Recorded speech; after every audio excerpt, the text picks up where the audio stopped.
안녕하십니까. 네, 우리 옆 사람과 복된 추석 되십시오. 축복하겠습니다. 좀 닫아버릴까요? 추석을 기념해서 여러분들에게 송편 한 박스씩 나눠드리겠습니다. 우리 송무디 목자님이 지난 결혼식 때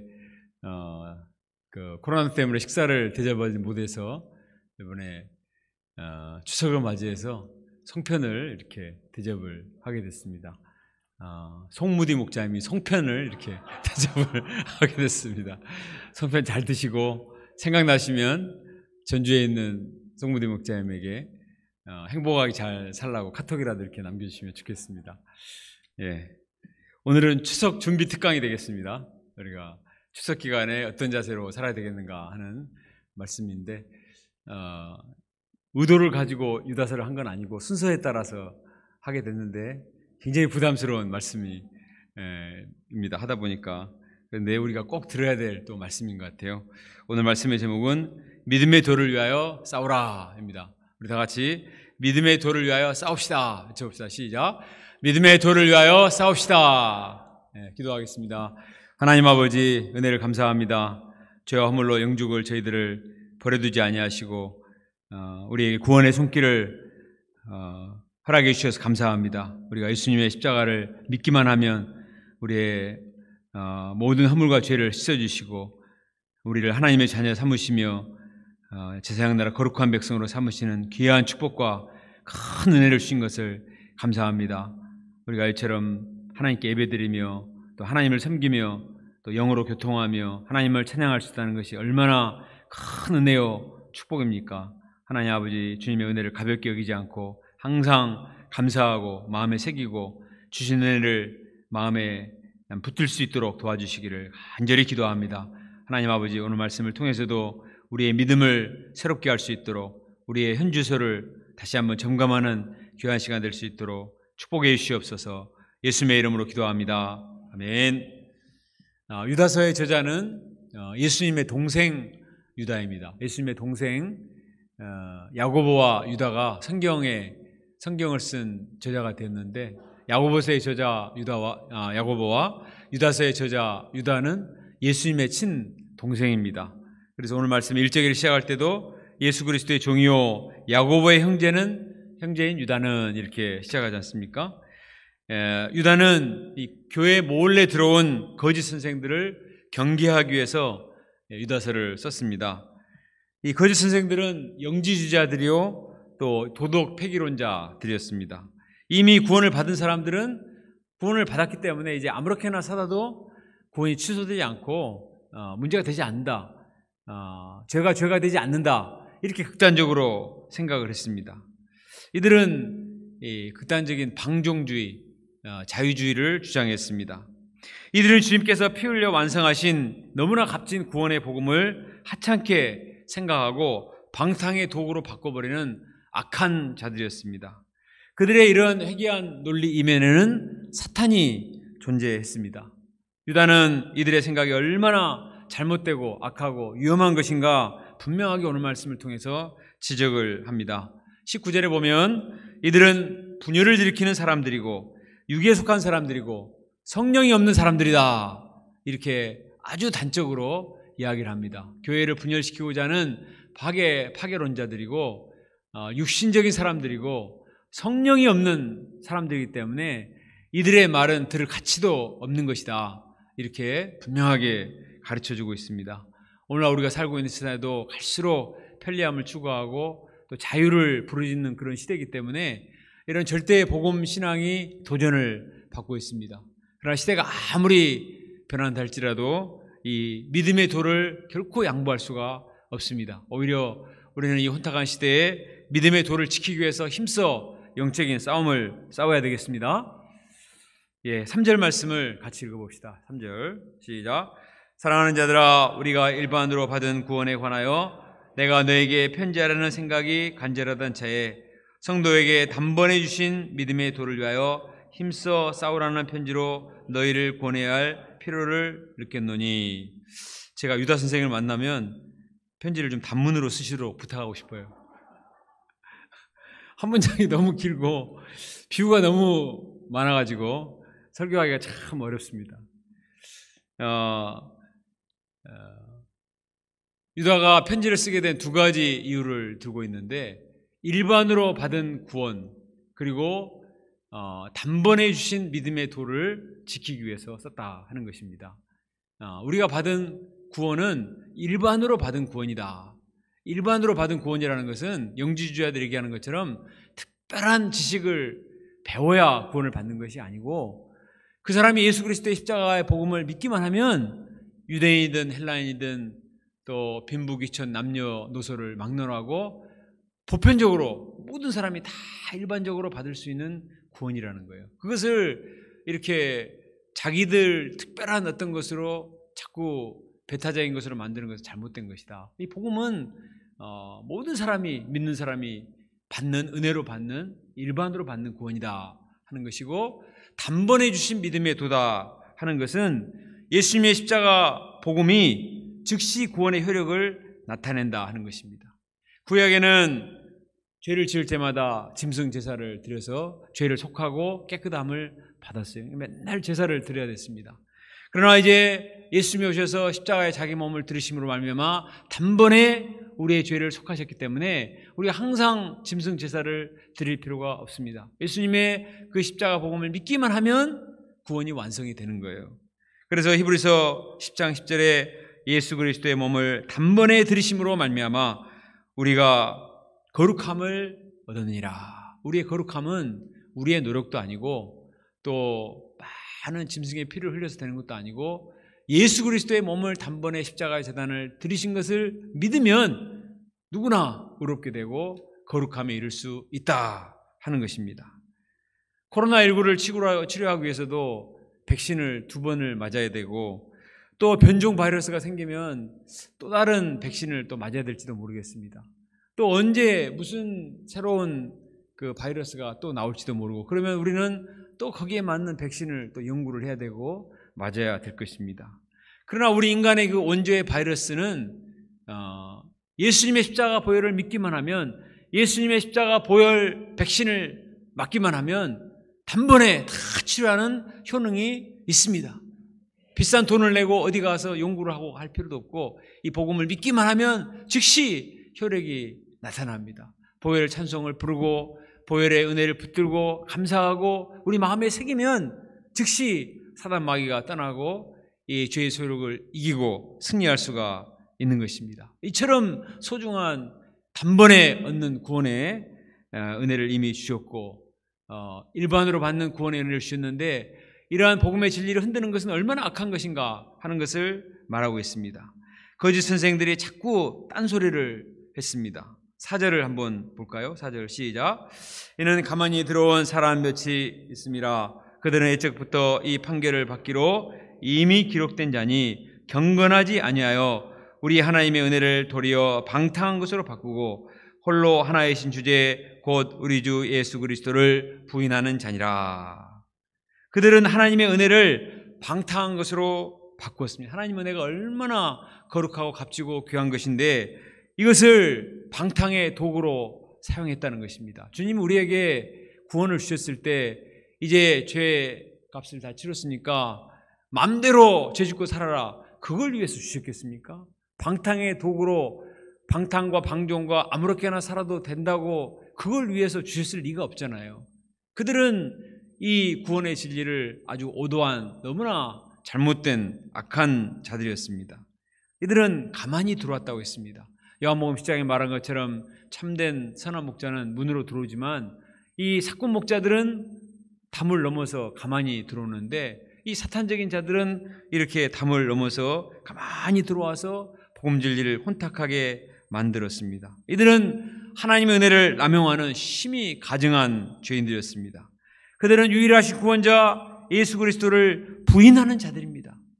그들의 핵심 뭐냐면 이 유일하신 구원자 예수 그리스도의 복음을 흔들어서 예수님을 부인하도록 하는 거예요. 처음에는 막 복잡한 이론들을 얘기하지만 마지막에 결국은 다른 메시아를 주장하고 예수 그리스도만이 길이요 진리요 생명 되신 예수님만이 하나님께 이루는 유일한 길인 것을 부인하는 아주 사탄적인 자들입니다. 그렇기 때문에 우리가 이들을 허용해서는 안 되고 분명하게 싸워야 되는 것입니다. 믿음의 도를 위하여 힘써 싸우라. 따라합시다. 믿음의 도를 위하여 힘써 싸웁시다. 제목은 믿음의 도를 위하여 싸웁시다. 싸우라는데 그 본문을 보면 힘써가 더 포함되어 있습니다. 믿음의 도를 위하여 힘써 싸우라. 사탄이 자꾸 무너뜨리려고 하기 때문에 우리는 그것에 대항해서 힘써서 싸워야 된다는 것입니다. 오늘날도 사탄은 가만히 우리 마음에 침투해서 믿음의 도를 흔들고자 합니다. 예배 몇 번 빠진다고 뭐 구원이 취소되는 것도 아닌데 오늘 같은 추석 기간에는 좀 빠져도 괜찮지. 요즘 같은 세상에 꼭 제 시간에 예배 보라는 법이 어딨어. 드라마 몰아다 보듯이 예배도 한 10번 몰아서 보고 그래도 내용 다 파악하고 좋은데 괜찮지 않겠어? 이렇게 말하는 사람이 우리는 없죠. 사탄은 그런 생각을 하도록 만드는 것입니다. 오늘 같은 다원주의 시대에 꼭 예수님만이 구원자라고 말할 필요가 있는가? 다른 이름으로도 구원의 길이 열려 있는 것이 아닌가? 다원주의 시대에 우리가 넓혀야 된다. 이런 이야기를 하는 사람들이 있습니다. 이것은 복음의 절대성을 무너뜨리는 상대주의, 인본주의, 육신주의 가치관의 아주 무서운 암적인 요소입니다. 이러한 요소를 절대로 허용해서는 안 된다는 것입니다. 베드로전서 2장 22절에 이들은 개가 토하였던 것에 돌아가고 돼지가 씻었다가 더러운 구덩이에 도로 누운 것과 같다. 이렇게 말하고 있습니다. 개가 토하였던 것을 다시 먹고 얼마나 지저분합니까? 돼지가 깨끗하게 씻었다가 다시 더러운 구덩이에 들어가면 얼마나 추악한 것인데 이런 것과 똑같은 것이기 때문에 절대로 우리는 그렇게 할 수 없다는 것입니다.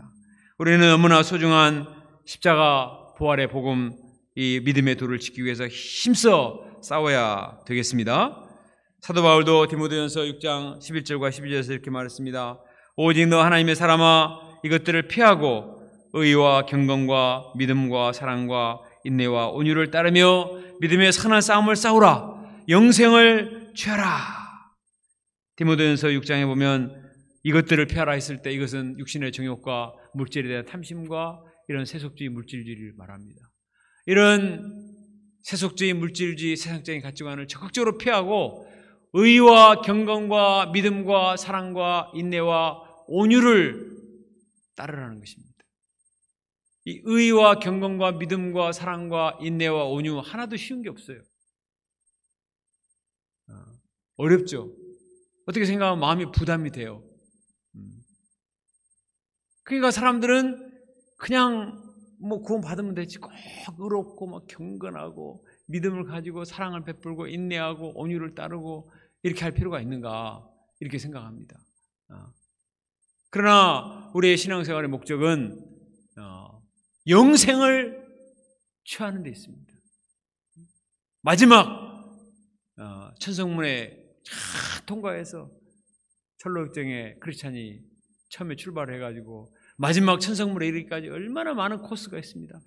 많은 장애물을 건너서 마침내 천성문에 쫙 이르러서 영생의 멸류관을 얻는 것처럼 우리가 많은 유혹들이 있지만 그러나 이런 것들을 피하고 의와 경건과 믿음과 사랑과 인내와 온유와 이것들이 어려운 것 같지만 이것이 얼마나 소중하고 귀한 맛이 있습니까? 이 영적인 참 맛을 보면서 믿음의 선한 싸움을 싸우고 영생을 취하는 이런 자가 될 수 있기를 간절히 기도합니다. 믿음의 선한 싸움을 싸우라, 영생을 취하라 하는 것은 이것을 방해하는 장애물이 있고 적이 있다는 것을 전제로 하는 거예요. 이들을 물리치고 우리가 영생을 취하는 믿음의 사람들이 될 수 있기를 간절히 기도합니다. 내일부터 추석 연휴가 시작됩니다. 가족 친지들을 만나면서 반갑지만 그러나 많은 이런저런 이야기를 나누다 보면 그것도 연휴가 길어가지고 며칠 동안 같이 있다 보면 점점 무너져서 이렇게 마음이 동화되고 흔들리기가 쉽습니다. 그때 우리가 믿음의 도를 지키기 위해서 힘써 믿음의 중심을 지키고 내적인 싸움을 싸워야 되겠습니다. 믿음의 도를 데려가는 역사는 이전에도 있었어요. 5절부터 7절을 같이 읽어보겠습니다. 5절부터 7절 시작. 주께서 백성을 애굽에서 인도하여 내시고 후에 믿지 아니하는 자들을 멸하셨으며 또 자기주의를 지키지 아니하고 자기 처소를 떠난 천사들을 큰 날의 심판까지 영원한 결박으로 흑암에 가두셨으며 소돔과 고모라와 그 이웃 도시들도 그들과 같은 행동으로 음란하며 다른 육체를 따라가다가 영원한 불의 형벌을 받음으로 거울이 되었느니라. 한 문장입니다. 이것도.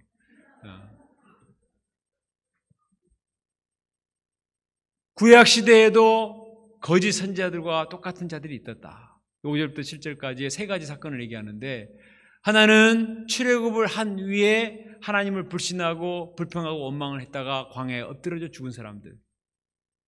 금송아지 사건도 그렇고 바알볼 사건도 그렇고 또 가데스 바네아 사건도 그렇고, 그들이 노예로 살다가 구원받아서 제사장 나라 거룩한 백성이 되는 것이 얼마나 큰 축복입니까?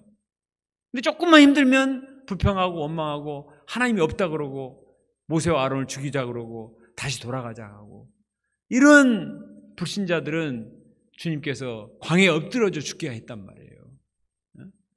그 믿음, 하나님의 은혜를 하찮게 여기는 사람들, 구원을 방탕의 도구로 사용하는 사람들은 그때도 하나님의 심판을 받았다 하는 것을 말하고 있습니다. 자기의 처소를 떠난 천사들조차도 교만하여서 자기의 처소를 지키지 않고 자기 처소를 떠나면 하나님이 심판하셔서 영원한 결박에 처하여 두셨습니다. 소돔 고모라, 이 하나님의 천사들을 집단 성폭행하고자 했던 이런 악한 소돔 고모라를 하나님께서 유황심판으로 다 멸해버리셨습니다. 하나님은 지금도 살아계셔서 분명히 이런 악한 자들을 심판하시고 정죄하시기 때문에 우리가 두렵고 떨림으로 믿음의 중심을 지켜야지, 출애굽했다고 그래서 내가 구원받았다고 그래서 다 됐다 그렇게 생각하고 방만하게 행하는 것은 하나님의 무서운 진노를 받는 것이기 때문에 얼마나 잘못된 것인가. 역사의 거울로 삼아라. 그 말씀 마지막에 보면은 거울이 되었느니라 그렇지 않습니까? 우리가 왜 성경 공부를 계속 합니까? 성경은 다 역사예요. 역사의 거울은 우리에게 오늘날 주는 메시지가 있는 것입니다. 그래서 우리가 하나님을 만으로 여기지 말고 두렵고 떨림으로 하나님의 말씀에 순종하는 삶을 살아야 되겠습니다. 8절을 같이 읽겠습니다. 8절 시작. 그러나 내 꿈꾸는 이 사람들도 그와 같이 육체를 더럽히며 권위를 업신여기며 영광을 비방하는도다. 꿈꾸는 사람들, 이 사람들은 몽상가들, 거짓 선생들을 가리킵니다. 그들은 헛된 망상에 빠져서 이단 교리를 전파하고 육체를 더럽혔습니다. 하나님이 세우신 권위를 업신여기고 하나님의 영광을 비방했습니다. 9절 말씀이 좀 어려운데요. 9절 말씀에 보면 천사 미가엘이 나오죠. 모세의 시체가 나오는데 모세의 승천기에 나오는 내용입니다. 외경에 나오는 내용인데, 이 모세가 출애굽 2장에 보면은 자기 동족을 괴롭히는 애굽 사람들을 쳐서 죽여버리죠. 그래서 모세가 죽은 다음에 사탄이 와가지고 무슨 얘기냐면, 모세는 살인자다. 애굽에서 애굽 사람을 주먹으로 쳐가지고 죽여서 모래사이에 숨겨버린 살인자이기 때문에 모세를 우리가 심판하겠다, 이렇게 마귀들이 헛소리를 했습니다. 그때 하나님께서 천사장 미가엘을 보내가지고 네가 이 마귀들을 처벌하라, 이렇게 권한을 주셨어요. 근데 그때 천사장 미가엘이 주께서 너를 꾸짖기를 원하노라, 이렇게 말을 하고 하나님께 심판의 고난을 맡겼습니다. 무슨 얘기냐면 하나님의 천사장조차도 자기에게 부여된 고난을 함부로 사용하지 않고 겸손하게 하나님께 맡겼어요. 근데 거짓 선생들은 아무 권위도 없어요. 사실은 아무것도 모르는 사람들이에요. 영적인 세계에 대해서 아무것도 모르는 사람들이고 천사도 아니고 천사도 아닌데 그냥 교만해서 자기 마음대로 막 판단하고 비방하고 하나님의 권위에 도전하는 것이 얼마나 악한 것인가, 이거를 지금 말하고 있는 것입니다. 10절도 봅시다. 이 사람들은 무엇이든지 그 알지 못하는 것을 비방하는도다. 또 그들은 이성 없는 짐승같이 본능으로 아는 그것으로 멸망하느니라. 거짓 선생들은 알지도 못하면서 함부로 하나님의 역사를 비난합니다. 이들은 이성 없는 짐승 같다. 그러니까 아주 짐승같이 아주 본능적으로 사는 이런 자들이기 때문에 멸망당할 수밖에 없다는 것입니다. 11절을 같이 읽어볼까요? 11절 시작. 화 있을진저 이 사람들이여 가인의 길에 행하였으며 삭스를 위하여 발람의 어그러진 길로 몰려갔으며 고라의 패역을 따라 멸망을 받았도다. 여기도 세 사람이 등장하죠. 가인, 그 다음에 발람, 고라. 이 가인은 시기심 때문에 자기 사랑하는 동생을 돌로 쳐 죽여버려요. 발람은 모압 왕 발락이 이스라엘 백성들을 저주하라고 돈으로 매수하니까 처음에는 안 가는 것 같지만 나중에는 갑니다. 그리고 결정적으로 바알불 사건 때 모압 왕 발락과 같이 모략을 꾸며서 이스라엘 청년들이 모압 여자들과 집단 음행을 행하도록 해서 많은 사람이 광야에 엎드러지도록 한 사람이 바로 이 발람이에요. 그리고 고라는 모세의 권위에 도전했다가 하나님께서 지진이 나서 그냥 죽게 했던 그런 사람입니다. 거짓 선자들이 이와 같다. 가인과 같다는 거예요. 가인이 형제를 죽인 것처럼 거짓 선자들은 교회 안에 있는 자기 형제들을 이상한 논리를 펼쳐서 결국은 생명을 빼앗는 악한 자들이다. 발람과 같이 그 속에 물질에 대한 탐심이 있고 사람들을 이상한 길로 인도하는 아주 악한 자들이다. 고라와 같이 하나님의 권위에 도전하고 또 대적하는 너무나 가증한 사람들이다. 가인과 같고 발람과 같고 고라와 같은 이런 사람들이다. 이렇게 분명히 말하고 있습니다. 당시의 성도들은 너무나 순진해가지고 이들의 정체를 잘 몰랐어요. 말을 너무 잘하니까 이들의 말을 들어야 되는 것이 아닌가 생각을 했어요. 그러나 이들의 본체는 가인이요 발람이요 고라다. 그들은 전부 무서운 하나님의 심판을 받았어요. 고라 일당이 반역할 때 옆에 있었던 사람들도 같이 땅이 꺼져서 죽었단 말이에요. 별 생각 없이 따라가다가는 같이 멸망하니까 절대로 그들을 따라가지 말고 듣지 말라 이렇게 말을 하고 있습니다. 이들의 문제는 경건함이 없다는 것입니다. 음란하고 부도덕합니다. 아담의 7대손 에녹이 살던 시대에도 사람들은 너무나 불경건했습니다. 15절에 보면 경건하지 않는 이런 말씀이 4번이나 나옵니다. 경건하지 않는 자가 경건하지 않게 행한 모든 경건하지 않는 일과 또 경건하지 않는 죄인들이 주를 거슬러 한 모든 완악한 말로 말미암아 그들을 정죄하려 하심이라 하였느니라. 한 문장. 다른 건 몰라도 그 시대가 얼마나 불경건한 시대였는가 하는 것을 알 수가 있습니다. 그들은 특히 너무나 음란하고 부도덕했고 하나님을 거스러 완악한 말을 마구 쏟아냈습니다. 16절에 보니까 이 사람들은 원망하는 자며 불만을 토로하는 자며 그 정욕대로 행하는 자라 그 입으로 자랑하는 말을 하며 이익을 위하여 아첨하느니라. 불경건은 언어로서 나타나요. 그 사람이 경건한가 그렇지 않는가는 그 사람이 쓰는 글과 말을 보면 알 수가 있어요. 그 마음이 예수님 말씀하신 것처럼 부패하기 때문에 온갖 더러운 것들이 입을 통해서 나오는 것입니다. 오늘날 인터넷 댓글을 보면 너무너무 무서운 독설들을 많이 해요. 그것은 그 마음이 너무나 불경건하기 때문에 온갖 악함이 이렇게 독설처럼 쏟아져 나옵니다. 19절을 보겠습니다. 19절. 이들의 정체가 무엇인가? 시작. 이 사람들은 분열을 일으키는 자며 육에 속한 자며 성령이 없는 자니라.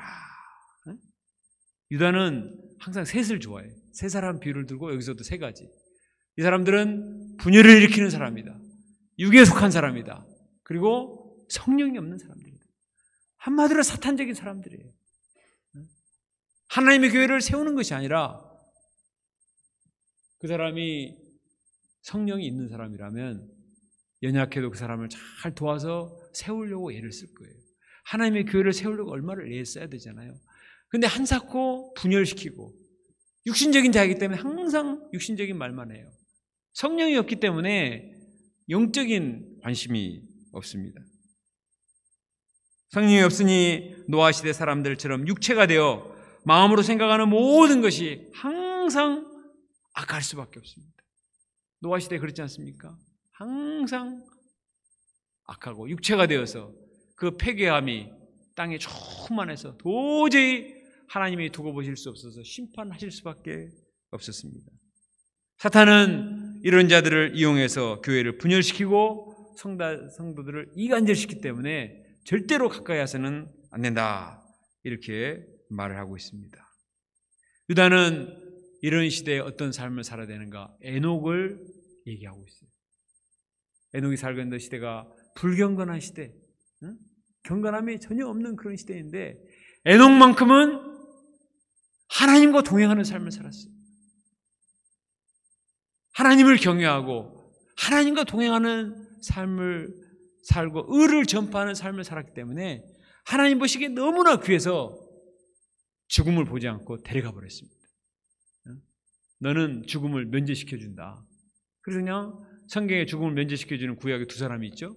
엘리야와 에녹을 바로 데려가 버리셨습니다. 얼마나 어려울 텐데, 이 불경건한 시대에 하나님을 경외하며 하나님과 동행하는 삶이 너무너무 어려울 텐데 그 모든 어려움에도 불구하고 하나님을 경외하며 말씀에 순종하며 의를 전파하는 삶을 살았을 때 하나님이 기뻐하시고 데려가셨습니다. 이런 에녹 같은 사람들을 본받아라. 노아의 증손자가 누구예요? 잘못 얘기했다. 답을 먼저 얘기해버렸네. 에녹의 증손자가 노아예요. 에녹의 증손자가 노아입니다. 에녹의 시대에도 타락했지만 노아 시대는 더 타락했어요. 근데 노아가 어떻게 그렇게 하나님께 준행하고 당대 의로운 자라, 완전한 자라, 어떻게 그렇게 할 수 있었을까? 성경의 전후 과정을 쫙 읽어보면은 이 증조 할아버지로부터 내려오는 신앙의 전통이 있었다고요. 이걸 무시할 수가 없어요. 에녹이 뭘 했는가? 의를 전파했다고 했는데 뭘 했는가? 노아 때의 열매가 나타났어요. 자기 아들도 아니고 손자도 아니고 증손자 대에 홍수심판 때 온 세상의 물에 잠겨서 망할 때 방주를 짓고 새로운 창조를 준비한 제2의 아담 같은 존재가 노아거든요. 그 노아가 에녹의 믿음의 열매였습니다. 지금 초대교회가 그렇게 혼탁한 거예요. 이 헬라 시대에 그 교만하고 타락하고 음란하고 죄악된 그 로마 시대가 얼마나 타락했습니까? 이 노아 시대와 똑같다는 거예요. 이런 가운데 믿음의 중심을 지키는 것은 너무 어렵다. 그렇지만 에녹을 보고 노아를 봐라. 그들도 믿음의 중심을 지켰을 때 참 하나님이 귀하게 여기시지 않았는가.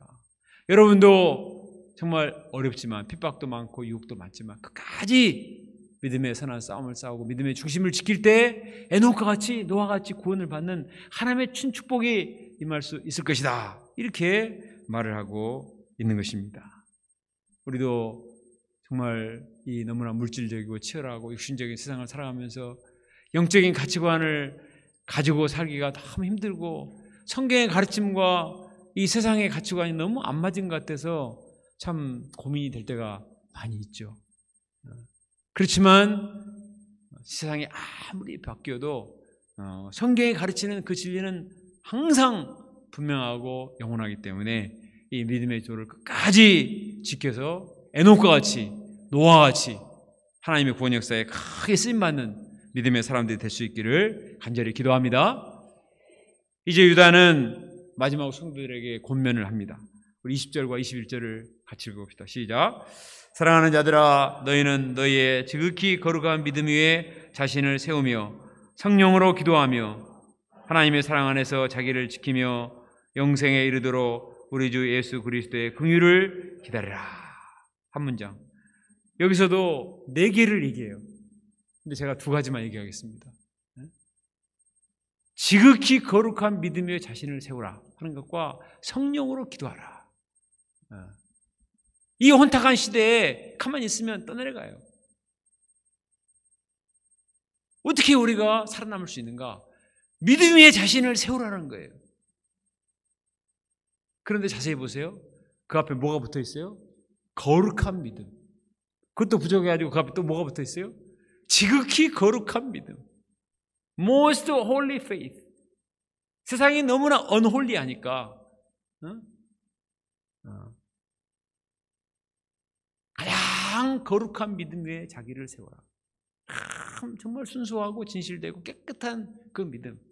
가만히 있으면 너무나 혼탁해버리기 쉽기 때문에 거기에 동화되지 말고 지극히 거룩한 믿음 위에, 지극히 거룩한 믿음, 정말 진짜 거룩하고 진실된 믿음 위에 자기를 세워야 된다. 불순물이 섞이지 않고 사심이 없고 순수한 믿음으로 무장을 하라는 것입니다. 거짓 선생들은 가짜 믿음이고 짝퉁 믿음이고 사이비 믿음이고 겉으로는 믿음이 있는 것 같지만 말은 잘하지만 속은 음란과 방탕과 욕심으로 가득한 잘못된 믿음이기 때문에 그것은 모래 위에 지은 집처럼 무너질 수밖에 없어요. 그러나 정말 예수님의 성육신을 믿고 예수님의 십자가 부활을 믿고 또 예수님의 재림과 심판과 영생을 믿고 그 성경적 가치관 위에 믿음의 집을 짓는 사람은 지극히 거룩한 믿음의 집을 세우는 사람입니다. 이것의 직관은 언제 나타나요? 평소에는 안 나타납니다. 창수가 났을 때, 예수님의 심판이 나타났을 때, 그리고 인생에 결정적인 어떤 시련과 유혹이 왔을 때 나타나는 거예요. 지난 금요기도회 때 김순종 목사님이 소감 발표를 했는데 뭐라고 그랬냐면 자기가 신앙생활을 괜찮게 하고 있다고 생각했다고 했습니다. 모임에도 잘 참석하고 집에서 동역자도 잘 도와주고 부담도 주지 않고 있으니 이 정도면 됐다 생각했습니다. 근데 이것은 조사해 봐야 되겠어요. 동역자를 잘 도와주고 부담을 주지 않고 있는지는 조사해 볼 일인데, 그러나 어쨌든 자기 별 일이 없이 참 결혼도 잘해서 아들도 낳고 이렇게 잘 살아가니까 자기 스스로 안심하고 있었습니다. 그러나 그가 고백한 것처럼 사실은 말씀 위에 서 있기보다 인간적인 잔꾀와 세상적인 가치관에 자신을 세우고 있었다고 했습니다. 그런데 직장에서 한 사건이 터졌을 때 자신의 영적인 부실 상태가 여지없이 드러났습니다. 그가 말씀을 등한시하고 자기 나름대로 생각하고 살았던 것이 큰 낭패를 가져왔습니다. 어처구니 없는, 우리가 생각할 때는 너무나 어처구니 없는 사단의 전략에 넘어지고 말았습니다. 서 있고 외양간 고친다고 그제야 정신 차리고 말씀을 붙들고자 결심하고 나니 말씀이 얼마나 귀한 것입니다. 내가 왜 일용하신 말씀을 소홀히 여기고 기도 생활을 소홀히 하고 있었는가 하는 것을 깊이 깨달았다고 했습니다. 자기가 정말 지극히 거룩한 믿음의 자기 집을 세우고 있는가 그렇지 않는가는 자기도 몰라요. 자기도 눈에 보이는 것만 가지고 판단하기 때문에 뭐 괜찮겠지 이 정도는. 자기가 그 정도로 위험한 지경에 처해 있으면 적어도 목자님들에게 기도 부탁을 하거나 하나님 앞에 나와서 정말 심령을 통하며 기도를 해야 되는데 말씀을 붙드는 것도 기도하는 것도 전혀 다 놓아버렸어요. 그냥 그 문제만 해결하려고 막 몸부림치다가 계속 더 늪으로 더 수렁으로 완전히 낭떠러지로 빠져들어갔습니다. 그래도 정신 못 차리고 있어서 제가 그냥 막 급히 직장에까지 신방에서 막 하고 하니까 그때야 겨우 정신을 차리고 이렇게 하는 것을 보고 정말 이 지극히 거룩한 믿음의 자신을 세우는 것이 얼마나 중요해요. 우리는 매일 일용하시를 먹고 소감을 쓰고 예배에 참석하고 이것을 단순하게 생각하는, 이 반복이고 뭐 좀 빠져도 되고 어느 정도 유들있게 해두지 않는가 이렇게 생각하는 사람이 있습니다. 그러나 벽돌 하나하나가 얼마나 소중합니까? 벽돌 하나하나가 틈새가 없이 차곡차곡 쌓여야 건물이 제대로 올라가지. 그냥 벽돌 하나를 무시하고 건물 보호 속에 있는 콘크리트 몇 개 빼먹고 이렇게 하면은 그 미국에 얼마 전에 건물 그냥 폭삭 샌드위치 접히듯이 그냥 접혀버렸어요. 계속 소금기가 침투를 해가지고 조금씩 부식시키고 있었는데 그거를 전혀 감시시키지 않고 놔뒀다가 폭삭 주저앉아 버렸습니다. 사단이 끊임없이 탐심과 인간적인 생각과 이런 유혹으로 조금씩 우리를 침투해서 우리를 넘어뜨리고자 합니다. 그렇기 때문에 우리는 항상 회개하고 새롭게 말씀을 붙들고 또 우리 심령을 깨끗하게 하고 우리 내면을 점검하고 그래서 지극히 거룩한 믿음 위에 내 자신을 세우기에 힘을 써야 되겠습니다.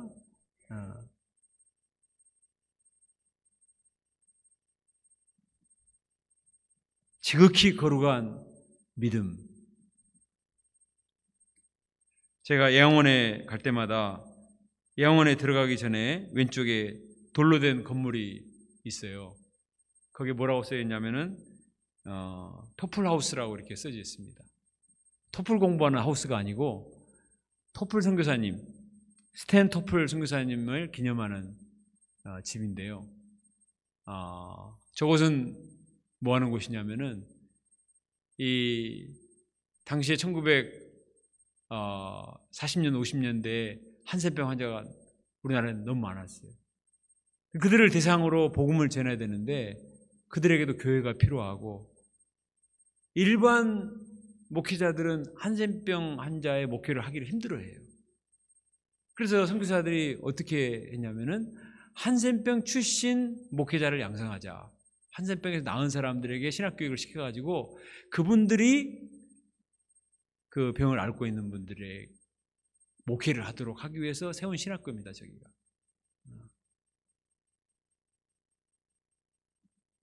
근데 이제 우리가 그런 병들이 많이 없어지고 그래서 지금은 경영을 하지 않는데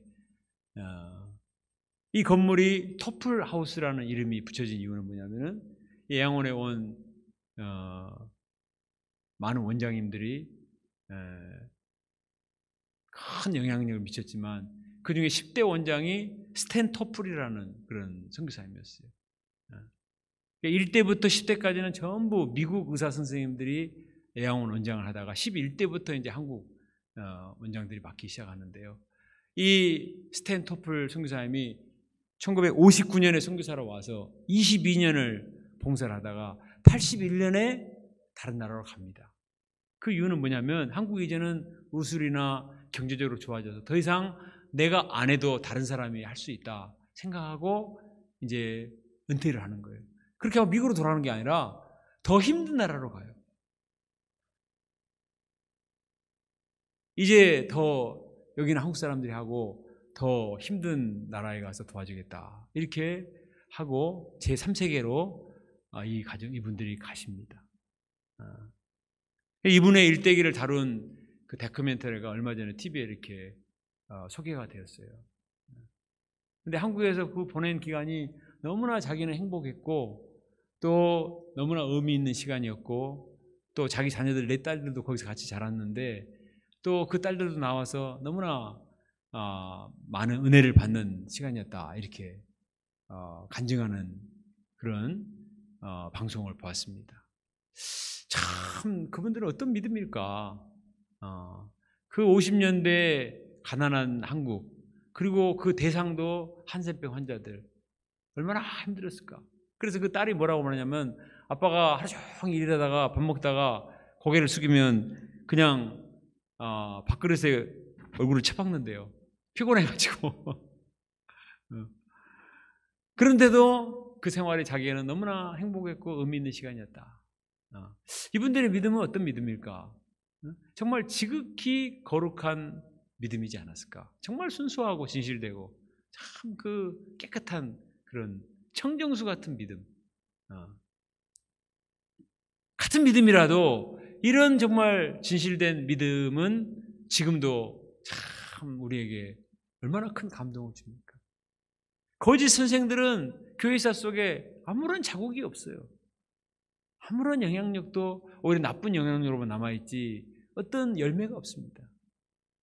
그러나 에녹과 같이 노아와 같이 그리고 우리가 알고 있는 정말 믿음의 순수함을 지킨 그 믿음의 선배들은 많은 세월이 지나면서도 얼마나 우리에게 큰 감동과 이런 은혜를 끼치고 있습니까? 우리 인생이 그렇게 길지 않습니다. 내가 어떤 인생을 살 것인가? 어디에 기초를 놓고 살 것인가? 정말 지극히 거룩한 믿음, 지극히 거룩한 믿음 위에 우리 인생의 집을 끝까지 짓는 저희들이 될 수 있기를 기도합니다. 유다가 이것을 강조하면서 두 번째로 뭘 얘기하냐면 성령으로 기도해라. 성령으로 기도해라. 자기 힘과 의지로는 안 된다는 거예요. 머리로는 우리가 지극히 거룩한 믿음 위에 우리의 집을 짓고 믿음으로 살아야 하는 거 알죠. 그런데 힘이 없어요. 그러나 우리가 간절히 기도할 때 성령을 의지해서 간절히 기도하면 우리 마음에 그런 열정을 주십니다. 거룩한 열정을 주시는 거예요. 거룩한 열정과 열심을 주셔서 이러한 죄의 문화와 싸우며 참 믿음의 역사를 창조할 수 있는 능력을 주십니다. 에베소 6장 10절과 18절에 마귀의 관계를 능히 대적하기 위하여 하나님의 전신갑주를 입으라. 에베소 6장이 마귀와의 전쟁에 대한 내용인데 영적인 무기를 쫙 나열하면서 제일 마지막에 18절에 뭐라고 얘기하냐. 모든 기도와 간구로 하되 항상 성령 안에서 기도하고 이를 위하여 깨어 구하기를 항상 힘쓰라. 항상 성령 안에서 기도하며. 아무리 무기가 좋아도 기도하지 않으면 무기를 활용할 수가 없어요. 우리가 성경 공부를 열심히 하는데 거기서 끝나지 말고 성령으로 간절히 기도할 때 그 무기를 가지고 실제로 적용해서 나의 죄와 시대의 죄와 양들의 죄와 싸울 수 있는 내적인 힘을 주시리라 믿습니다. 예수님도 귀신을 쫓아내신 다음에 제자들이 우리는 왜 못했습니까? 물어보니까 기도회는 이런 종류는 나갈 수 없다. 기도하라는 거예요. 우리가 힘써 성령으로 기도할 때 거짓 선생들과 같은 악한 세력들을 분별하고 또 모든 유혹과 핍박을 이기고 승리할 수 있음을 믿습니다. 사도행전 1장 13장에 보면 예수님이 부활 승천하신 뒤에 예수님의 제자들이 모여서 기도를 하죠. 그때 14절에 보면 여자들과 예수의 어머니 마리아와 예수의 아우들이 더불어 마음을 같이하여 기도했다고 그랬습니다. 마가다락방에서 기도할 때 예수님의 사도들뿐만 아니라 예수의 어머니 마리아와 예수의 아우들도 마음을 같이 기도했는데 그 아우 속에는 야고보서의 저자 야고보와 유다서의 저자 유다도 포함되어 있어요. 그렇게 간절히 기도했을 때 사도행전 2장에 보면 성령께서 바람처럼 불처럼 임하셔가지고 제자들의 마음을 뜨겁게 하십니다. 외국어로 막 복음을 증거하고 두려움 없이 담대하게 복음을 증거해서 예수님이 말씀하신 것처럼 사마리아와 예루살렘과 온 유대와 사마리아와 땅끝까지로 복음을 증거하는 놀라운 복음의 역사를 이루어요. 그 속에 유다도 포함되어 있었어요. 전승에 하면 유다가 메소포타미아 지역에서 열심히 복음을 전하다가 순교했다고 알려지고 있습니다. 신약 성경에 유다가 두 사람 나와요. 예수님의 제자 가룟 유다와 예수님의 동생 유다, 둘 다 똑같은 이름이에요. 가룟 유다는 예수님을 더 빨리 믿었던 사람이에요. 예수님을 따라다니는 제자였어요. 그러나 그는 지극히 거룩한 믿음 위에 자기의 집을 짓지 않았습니다. 그의 마음에는 탐심이 많이 있었어요. 결국 예수님을 은삼십에 팔고 예수님을 떠나고 자살로 인생을 마감하잖아요. 복음서에 보면 예수님의 동생들이 예수님의 잘 믿지 못했습니다. 예수님이 부활하신 뒤에 우리 형이 예수님이 하나님의 아들이심을 알고 야고보는 야고보서의 저자가 되고 초대교회 총회장이 돼요. 사도행전을 보면 사도행전 15장에. 그리고 유다는 유다서의 저자가 됩니다. 유다가 성령으로 기도하기 힘을 썼을 때 이처럼 귀한 성경의 한쪽을 장식하는 성경의 저자가 되고 하나님의 복음을 증거하다가 하나님 나라에 입성하는 영광스러운 사람이 되었어요. 똑같은 이름을 가진 사람이지만 그 사람이 어디다 집을 짓는가? 거룩한 믿음 위에 집을 짓는가? 그리고 성령으로 기도하기 힘을 쓰는가? 그런가 그렇지 않는가에 따라서 인생이 완전히 달라질 수 있다는 것입니다. 우리가 지금 말씀을 공부하고 거룩한 믿음 위에 우리 인생을 집을 짓고 열심히 기도하는 것이 절대로 헛되지 않습니다. 반드시 열매를 맺을 때가 오는 것입니다. 이것을 소망하고 우리가 솔깃하게 기도하고 거룩한 믿음 위에 우리 자신을 세우기에 힘써야 되겠습니다.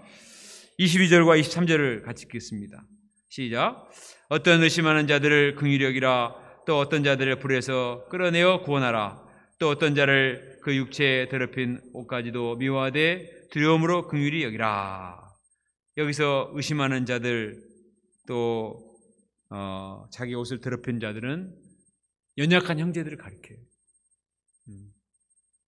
믿음이 연약해서 가만 놔두면 지옥의 불두렁에 들어갈 수밖에 없는 자들, 그 옷을 더럽혀서 하나님의 심판을 받을 수밖에 없는 사람들을 불쌍히 여기고 이들을 불 속에서 건져내라는 것입니다.